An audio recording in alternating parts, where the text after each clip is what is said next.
ಅಣ್ಣ ಅಣ್ಣ ಅಣ್ಣ ಅಣ್ಣ ಅಲ್ಲ ಅಲ್ಲ ಜನಾರ್ದನ್ ರೆಡ್ಡಿ ಎಷ್ಟು ಎಪಿಸೋಡ್ ಹೇಳಿದ್ರು ನೋಡ್ರಿ, ಆತನ 2-3 ಎಪಿಸೋಡ್ ಎಲ್ಲ ಸಿಗಾಯಿಸ್ಬಿಡ್ತೀನಿ ನಾನು. ಏನ್ರಿ ಗೇಮ್ ಚೇಂಜರ್ ಅಲ್ರಿ ಜನಾರ್ದನ್ ರೆಡ್ಡಿ ಅವರು 42 ಎಪಿಸೋಡ್ಗಳು ಹೇಳ್ತಾರೆ. 42 ಎಪಿಸೋಡ್ ಬೇಡ್ರಿ, 3-4 ಎಪಿಸೋಡ್ ಅಲ್ಲೇ ಇಟ್ಕೊಟ್ಬಿಡ್ತೀನಿ ಅದು ಏನ್ ಮಾಡಿದ್ರೆ ನೋಡೋಣ. ಪಾಪ ಅವ್ರಿಗೆ 47 ಎಪಿಸೋಡ್ ಬರೋ ತನಕ ಏನೇನ್ ದಾಖಲಾತಿ ರಿಲೀಸ್ ಮಾಡ್ತಾನೆ ನೋಡ್ಕೊಂಡು ನಾನು ಒಂದು ಒಳ್ಳೆ ದಾಖಲಾತಿ ಎಲ್ಲ ಏನೇನ್ ಮಾಡಿದ್ವಿ ಎಲ್ಲ ದಾಖಲಾತಿ ನಾನು ಬಿಡುಗಡೆ ಮಾಡ್ತೀನಿ. ಆಗ್ಬೋದಾ? ಥ್ಯಾಂಕ್ ಯು, ಎಲ್ಲ ಸಮಾಧಾನ. Thank you. ಇಲ್ಲ ಅವರು ಇವತ್ತು ಈ ರಾಮುಲವರು ಕಷ್ಟದಲ್ಲಿದ್ದಂತ ಟೈಮಲ್ಲಿ ಎಷ್ಟು ಸೇವೆ ಮಾಡೋದು ಮರ್ತೋಗಿದ್ರ. ಅವ್ರು ಹೇಳ್ತಾರೆ 14 ವರ್ಷ ಹಿಂದ್ಗಡೆ ನಾನು ಫಸ್ಟ್ ಮಂತ್ರಿ MP ಆಗಿದ್ದು 2009-2014 MP ಆದಣ್ಣ. 14 MP ಆದಂತ ಟೈಮಲ್ಲಿ ನಾನು ಪಕ್ಷ ಒಂದು ಸ್ವಂತ ಪಾರ್ಟಿ BSR ಪಾರ್ಟಿ ಅಂತ ಕಟ್ಕೊಂಡಿದ್ದಾನ. ಪ್ರೈಮ್ ಮಿನಿಸ್ಟರ್ 13 ಕಟ್ಕೊಂಡಂತ ಟೈಮಲ್ಲಿ ನಾನು ಬೀದರ್ದಿಂದ ಬೆಂಗಳೂರು ತನಕ ಕೂಡ ಪಾದಯಾತ್ರೆ ಮಾಡಿದೆ. ಸ್ವಾಭಿಮಾನ ಸಲ ಪಾದಯಾತ್ರೆ ಮಾಡಿದೆ. ನನ್ನ ಬ್ಯಾಕ್ಗ್ರೌಂಡ್ ಅನ್ನ ಹೇಳ್ತಿದ್ದೀನಿ. ಸ್ವಾಭಿಮಾನ ಸಲ ಪಾದಯಾತ್ರೆ ಮಾಡಿದಂತ ಟೈಮಲ್ಲಿ ಅವತ್ತು ಪ್ರೈಮ್ ಮಿನಿಸ್ಟರ್ ಸಾರು ಅವತ್ತು ಇನ್ನ ಘೋಷಣೆ ಆಗಿದ್ದಲ್ಲ ಪ್ರೈಮ್ ಮಿನಿಸ್ಟರ್ ಅಂತೇಳಿ ನಮ್ಮ ಮುಂದಿನ NDA ಪ್ರೈಮ್ ಮಿನಿಸ್ಟರ್ ಅಂತೇಳಿ ಘೋಷಣೆ ಮಾಡಿದ್ದಲ್ಲ. ಅವತ್ತು ಗೋವಾದಲ್ಲಿ ರಾಜನಾಥ್ ಸಿಂಗ್ ಅವರು ಏನ್ ಮಾಡಿದ್ರು, ಮುಂದಿನ ಪ್ರಧಾನಮಂತ್ರಿಗಳು ನರೇಂದ್ರ ಮೋದಿಜಿ ಅವರು ಅಂತೇಳಿ 14 ಘೋಷಣೆ ಮಾಡಿದ್ರು. ನಾನು 14 ಘೋಷಣೆ ಮಾಡಿದಂತ ಟೈಮಲ್ಲಿ ಅವತ್ತು ನನ್ನ ಪ್ರೈಮ್ ಮಿನಿಸ್ಟರ್ ಸಾಹೇಬರು ಕರೆದ್ರು. ಅವತ್ತು ನಾನು ಯಡಿಯೂರಪ್ಪ ಇಬ್ರು ಕೂಡ ಬೇರೆ ಪಾರ್ಟಿ ಕಟ್ಟಿದ್ದೋಣ. ಯಡಿಯೂರಪ್ಪ ನರೇಂದ್ರ ಮೋದಿಜಿ ಅವರು ಕರೆದ್ರು, ನೋಡ್ರಿ ರಾಮ್ಲವ್ರೆ ನೀವು ಒಳ್ಳೆ ಬ್ಯಾಕ್ವರ್ಡ್ ಲೀಡರ್ ಇದ್ರಿ, ದಯವಿಟ್ಟು ನೀವು ಪಾರ್ಟಿಯನ್ನು ಏನ್ ಕಟ್ಟಿದ್ರೆ ಅದು ನನ್ನ ಸಲುವಾಗಿ ನೀವು ಸ್ಯಾಕ್ರಿಫೈಸ್ ಮಾಡ್ರಿ ಅಂತ ಹೇಳಿ ಅವತ್ತಿನ ದಿನಗಳಲ್ಲಿ ಯಡಿಯೂರಪ್ಪರು ಕೂಡ ಕರೆದು ನೀವು ನನ್ಗೋಸ್ಕರ ಸ್ಯಾಕ್ರಿಫೈಸ್ ಮಾಡಿ ಯಡಿಯೂರಪ್ಪರ ಪಾರ್ಟಿ ಮುಚ್ಚಾಕಿದ್ರೆ ನನ್ನ ಪಾರ್ಟಿ ಮುಚ್ಚಾಕಿ ಬಿಜೆಪಿ ಮರ್ಜಾಡಿ. ಬಿಜೆಪಿ ಮರ್ಜ್ ಮಾಡಿದ ನಂತರ ಅವತ್ತು ಯಾರಿದ್ರಣ್ಣ, ಇವರು ಯಾರನ್ನ ಇದ್ರಣ್ಣ, ಜನಾರ್ದನ್ ರೆಡ್ಡಿ ಅವರು ಜೈಲಲ್ಲಿ ಇದ್ರು. ಏನಪ್ಪಣ್ಣ ಅವತ್ತು ಜನಾರ್ದನ್ ರೆಡ್ಡಿ ಜೊತೆಲಿ ಆಲ್ಮೋಸ್ಟ್ ನಾಗೇಂದ್ರ ಅವರು ನಮ್ಮ ಪಾರ್ಟಿಯಲ್ಲಿದ್ದ ಜೈಲಲ್ಲಿ ಇದ್ರು.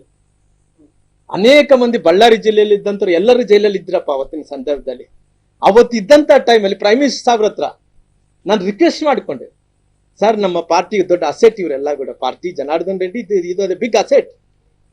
ಜನಾರ್ದನ್ ರೆಡ್ಡಿನ ಅಷ್ಟು ನಾವು ಒಳಗಡೆ ಇರೋದು ಸರಿಯಲ್ಲ. ಅವನ್ ಪಾಪ ಬಹಳ ದಿನಗಳ ಕಾಲ ಇವತ್ತು NDA ಗವರ್ಮೆಂಟ್ ಮನಮೋಹನ್ ಸಿಂಗ್ ಅವರು ಪ್ರಧಾನಮಂತ್ರಿಗಳು 2018 ಮುಂಚೆ 14ರಿಂದ 18 ತನಕ ಕೂಡ ಅವತ್ತು NDA ಗವರ್ಮೆಂಟ್ ಇತ್ತು. NDA ಗವರ್ಮೆಂಟ್ ಇದ್ದಂತ ಟೈಮ್ ಅವ್ರು ಒಳಗಾಕ್ಯಾರ ಸರ್. ಹೆಂಡತಿ ಮಕ್ಕಳು 4.5 ವರ್ಷ ಆಯ್ತು ಜನಾರ್ದನ್ ರೆಡ್ಡಿ ಒಳಗಡೆ ಇದ್ದು, ದಯವಿಟ್ಟು ಬಿಡಿಸ್ರಿ ಅಂದ್ರಿಗಿನ ಅವತ್ತು ಲಾ ಮಿನಿಸ್ಟರ್ ಬಂದು ಅರುಣ್ ಜೇಟ್ಲಿ ಅವರು ನಮ್ಮ ಮಧ್ಯೆ ಇಲ್ಲ, ಅನಂತ್ ಕುಮಾರ್ ನಮ್ಮ ಮಧ್ಯೆ ಇಲ್ಲ, ಸುಷ್ಮಾ ಸ್ವರಾಜ್ ಅವ್ರ ನಮ್ಮ ಮಧ್ಯೆ ಇಲ್ಲ. ಅವತ್ತು ಪ್ರೈಮ್ ಮಿನಿಸ್ಟರ್ ಸಾರ್ ಹತ್ರ ಹೋಗಿ ನಾವು ರಿಕ್ವೆಸ್ಟ್ ಮಾಡ್ಕೊಂಡು ಎಲ್ಲಾ ಕಡೆ ಹೋಗಿ ಕೈಕಾಲು ಬೇಡ್ಕೊಂಡು ಅವ್ರಿಗೆ ಒಳ್ಳೇದಾಗುತ್ತೆ ಅಂದ್ರೆ ನಾವು ಬಯಸಿದಂತವ್ರಿಗೆ ಯಾವತ್ತು ಕೂಡ ನನ್ನ ಕನಸು ಮನಸ್ಸಲ್ಲಿ ಕೂಡ ಜನಾರ್ದನ್ ರೆಡ್ಡಿ ಅವ್ರಿಗೆ ಕೆಟ್ಟು ಮಾಡಿ ನನಗೆ ಒಳ್ಳೇದಾಗಬೇಕಂದೇಳಿ ಯಾವತ್ತು ಕೂಡ ಅನ್ಕೊಂಡಂತನಲ್ಲ. ಇವತ್ತು ಸಂದರ್ಭ ಬಂದಿದ್ದಕ್ಕೋಸ್ಕರವಾಗಿ ನಾನು ಮಾತಾಡ್ತಾ ಇದ್ದೆ.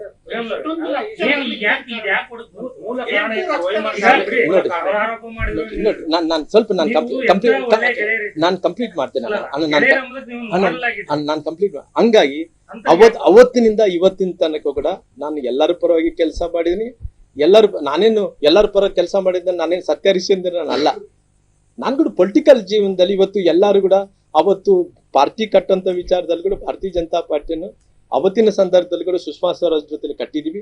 ಎಲ್ಲರೂ ಸಾಕಾರ್ತೀನಿ. ರಾಮ್ಲು ಒಬ್ಬನೇ ಅಲ್ಲ, ರಾಮ್ಲು ಎಲ್ಲರಲ್ಲಿ ಒಬ್ಬನಾಗಿರೋ ಕಾರಣ ಪಾರ್ಟಿ ಎಲ್ಲರೂ ಸೇರಿ ಕಟ್ಟಿದೀವಿ.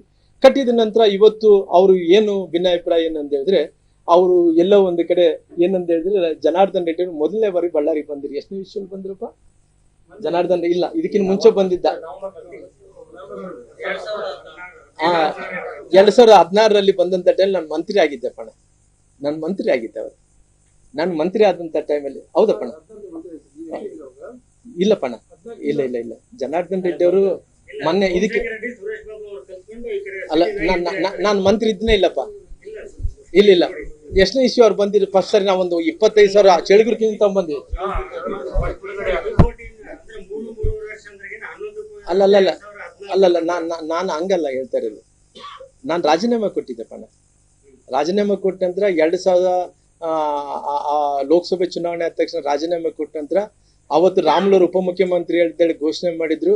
ಘೋಷಣೆ ಮಾಡಿದಂತ ಟೈಮಲ್ಲಿ ನಾನು ಯಡಿಯೂರಪ್ಪ ರಾಜೀನಾಮೆ ಮಾಡಿ ಬಂದ್ವಿ. ರಾಜೀನಾಮೆ ಮಾಡಿದ ನಂತರ 109 ಸ್ಥಾನಗಳು ಬಂತು. ಸರ್ಕಾರ ಬಂದಿಲ್ಲ. ಮತ್ತೆ ಎಲ್ಲರೂ ಕಾಂಗ್ರೆಸ್ 18ರಲ್ಲಿ ಅವತ್ತಿಗೆ ಸರ್ಕಾರ ಬಂದಿತ್ತು. ಜನಾರ್ದನ್ ರೆಡ್ಡಿ ಅವರು ಫಸ್ಟ್ ಟೈಮ್ ಬಳ್ಳಾರಿ ಬರೋ ಟೈಮಲ್ಲಿ ಸರ್ಕಾರ ಬಂದಿತ್ತಪ್ಪ ನಮ್ದು, ಅದಕ್ಕಿಂತ ಮೊದಲು ಸಾರಿ ಇಲ್ಲಿ ನಾನು MLA ಅಂತಿದ್ದಲ್ಲ ಓಟು ಅವತ್ತು ಭವ್ಯವಾದಂತ ಸ್ವಾಗತವನ್ನು ಮಾಡಿದ್ವಿ. ಅವತ್ತು ಸುಮಾರಾಗಿ ನನಗೆ ಗೊತ್ತಿರೋ 25,000 ಮಂದಿ ಹತ್ತತ್ರ ಇದ್ವಿ. ನಾವು ಚೇಳಗಿರಿಕಿಂದ ಆಂಧ್ರ ಬಾರ್ಡರ್ ಇಂದ ಕರ್ಕೊಂಡ್ ಬಂದಂತ ಟೈಮಲ್ಲಿ ಆಯ್ತಪ್ಪ ಕರ್ಕೊಂಡ್ ಬಂದಿದ್ವಿ, ನಾವೆಲ್ಲ ಮಾಡಿದ್ವಿ. ಪುನಃ ಜನಾರ್ದನ್ ರೆಡ್ಡಿ ಅವರು ಮೊನ್ನೆ ಬಂದಂತ ಅವ್ರ ಆರೋಪಣೆ ಏನಂದ್ರೆ ಜನಾರ್ದನ್ ರೆಡ್ಡಿ ಅವರು ಮೊನ್ನೆ ಬಂದಂತ ಟೈಮಲ್ಲಿ ರಾಮ್ಲು ಬಂದಿಲ್ಲ ಅನ್ನೋಂಥದ್ದು ಅವ್ರ ಕೋಪ. ಅಲ್ಲಿ ಬರ್ತ್ಡೇ ಆಗಲ್ಲಪ್ಪಣ, ಮೊನ್ನೆ ಪರ್ಮಿಷನ್ ಸಿಕ್ತಲ್ಲಪ್ಪಣ, ಆ ಪರ್ಮಿಷನ್ ಸಿಕ್ಕಂತ ಟೈಮಲ್ಲಿ ಬಳ್ಳಾರಿಯಲ್ಲಿ ರಾಮ್ಲು ಬಂದಿಲ್ಲ ಅನ್ನೋದು ಕೋಪ. ರಾಮ್ಲು ಅವರು ಬಂದಿಲ್ಲ ಅನ್ನೋಂಥ ಕೋಪ ನಮ್ಗೆ. ಯಾಕಂದ್ರೆ ನೋಡ್ರಿ, ಅವರು ಒಂದು ಪಾರ್ಟಿ ಕಟ್ಟಿಬಿಟ್ಟಾರ, ನಾವು ಒಂದು ಪಾರ್ಟಿ ಕಟ್ಟಿದ್ವಿ. ಅವ್ರು ಪಾರ್ಟಿ ಕಟ್ಟಿನಂದ್ರೆ ಪಾರ್ಟಿಯನ್ನು ಮರ್ಜು ಮಾಡಿದಾರೆ. ಪಾಪ ಅವ್ರದೇ ಆದಂತ ಬೆಂಬಲ ಇರ್ತಾರೆ. ಮತ್ತೆ ಮರುದಿನ ಹೋಗಿ ಹೂವಿನ ಗುಚ್ಚು ಕೊಟ್ಟು ಅಲ್ಲಪ್ಪ ಜನಾರ್ದನ್ ರೆಡ್ಡಿ ಅವ್ರನ್ನ ಬಂದಿದ್ಕೋಸ್ಕರ ಸ್ವಾಗತ ಅಂತ ಹೇಳ್ತಿದ್ವಿ. ಅಷ್ಟು ಅರಾತುರಿಯಲ್ಲೇ ಜನಾರ್ದನ್ ರೆಡ್ಡಿ ಅವರು ಪತ್ರಿಕೆ ಹೇಳಿಕೆ ಮಾಡ್ತಾನೆ. ನೋಡಿ ಎಷ್ಟು ದೊಡ್ಡ ಮನುಷ್ಯ, ಎಷ್ಟು ಸಣ್ಣತನ ನೋಡ್ತಾನೆ. ಆ ಪತ್ರಿಕೆ ಹೇಳಿಕೆಯನ್ನು ಮಾಡಿ ಜನಾರ್ದನ್ ರೆಡ್ಡಿ ಅವ್ರು ಹೇಳ್ತಾರ ರಾಮ್ಲೂರ್ ಯಾಕೆ ಬಂದಿಲ್ಲ ಅಂದ್ರೆ ನೀವೆಲ್ಲ ಕೇಳ್ತೀರಿ. ರಾಮ್ಲು ನೀವೇ ಸಾಕ್ಷಿ, ರಾಮ್ಲೂರ್ ಯಾಕೆ ಬಂದಿಲ್ಲ ಅಂತ ಹೇಳಿದ್ರೆ ಹೇಳ್ಬೋದು, ರಾಮ್ಲೂರ್ಗೆ ಏನೋ ಕೆಲಸ ಇದೆ ಬಿಡ, ಅವ್ನಿಗೆ ಯಾಕೆ ಏನೋ ಬಂದಿಲ್ಲ ಅಂತ. ರಾಮ್ಲೂರ್ಗೆ ಕಾಯಿಲೆ ಇದೆ, ಭಯಂಕರ ಕಾಯಿಲೆ ಇದೆ, ಏಳಾರ್ದಂತ ಕಾಯಿಲೆ ಅಲ್ರಿ. ಅವ್ನು ಹೆಂಗ್ ಮಾತಾಡ್ತಾನ್ರಿ ಏಳಾರ್ದಂತ. ನನ್ನ ಮನೇಲಿ ಕುಟುಂಬಸ್ಥರು ನಾವು ಕೊಟ್ರು, ನನ್ ಬೇಕಾದಂತ ನಾನು ರಾಮ್ಲು ಅಂದ್ರೆ ಸಣ್ಣ ಮನುಷ್ಯ ನೋಡಿ, ಬೀದರಿಂದ ಫೋನ್ ಮಾಡ್ತಾರೆ, ರಾಮ್ಲೂರ್ ಚಲೋ ಇಲ್ಲ ಅಂತಲ್ರಿ, ರಾಮ್ಲೂರ್ ಚಲೋ ಇಲ್ಲ ಅಂತಲ್ರಿ. ಅವ್ರು ಎಲ್ಲರೂ ಫೋನ್ ಮಾಡ್ತಾರೆ, ಜನಾರ್ದನ್ ರೆಡ್ಡಿ ಹೇಳ್ಬಿಟ್ಟು ರಾಮ್ಲೂರ್ ಚಲೋ ಇಲ್ಲ ಅಂತೇಳಿ ಆ ರೀತಿ ಬಹಿರಂಗವಾಗಿ. ಅದು ಕೂಡ ಏನ್ ಹೇಳ್ತಾನ, ಅಂತ ಕಾಯಿಲೆ ಇದೆ, ಜನರ ಮಧ್ಯೆ ಬಂದ್ರೇನೆ ಅದು ತೊಂದರೆ ಆಗ್ತದಂತೆ. ಅದು ಆತ ಕೂಡ ಹೇಳ್ತಾ ಮತ್ತೆ ಸಸ್ಪೆನ್ಸ್ ಅದ್ರಲ್ಲಿ ಕೂಡ ಸುಳ್ಳಿನ ಕೋಟೆ. ಮುಂದಕ್ಕೆ ಆ ಕಾಯಿಲೆ ಬಗ್ಗೆ ನಾನು ವಿವರಿಸ್ತೀನಿ ಅಂತ.